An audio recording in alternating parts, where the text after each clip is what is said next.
ঈদের চাঁদ রাত থেকে শুরু করে ঈদের প্রথম দিনটি কিভাবে কাটালাম সেই নিয়েই থাকছে আজকের ভিডিও।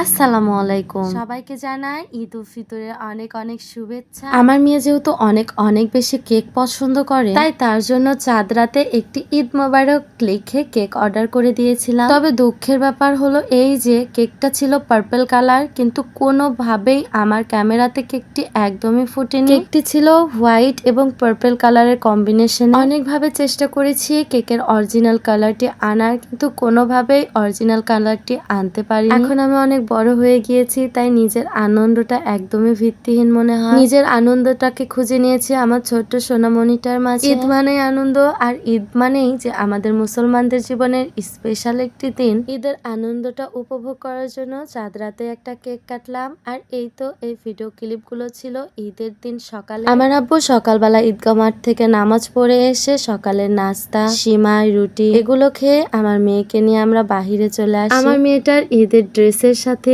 ঈদের দিন সকালের কিছু মুহূর্ত আব্বুর সঙ্গে পার করলো। এরপর তার বান্ধবীরাও চলে আসে নুসাইবার সঙ্গে কিছুটা সময় কাটাতে। যেহেতু ঈদের একদিন পর থেকে আমাদের বাসার বিয়ের অনুষ্ঠান শুরু হয়ে যাবে, তাই ঈদে কোথাও আর বাহিরে ঘুরতে নিয়ে যায়নি। মেয়েটা বিকালবেলায় খুব বায়না করলো তাকে আমাকে ঘুরতে নিয়ে যেতে হবে। আমি প্রচন্ড ভাবে অসুস্থ ছিলাম, তাই আমি আমার চাচাতো বোনদেরকে নিয়ে মেয়েকে নিয়ে চলে এসেছিলাম আমার চাচার বাসায়। আর এই তো ঈদের দিনটা এভাবে পার করলাম। ঠান্ডা লেগে তো গলা 12টা বেজে গিয়েছে, তা আপনারা আমার ভয়েস শুনে বুঝতে পারছেন।